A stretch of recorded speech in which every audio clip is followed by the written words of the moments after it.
Activities చేయించేవాళ్ళు.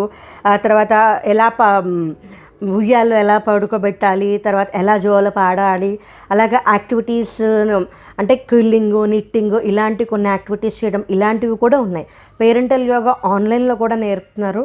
నేను నేర్చుకుందాం అనుకున్నాను కానీ నేనేం నేర్చుకోలేదు. ఎందుకంటే నాకు పేరెంటల్ యోగా చేసేంత నా ట్రీట్మెంట్ పరంగా నాకు అంత ఫిజికల్ ఎనర్జీ నాకు లేదు. కానీ నేను యాక్టివిటీస్ పరంగా నేను చేసే చిన్నవి నేను చేసుకుంటున్నాను అనమాట.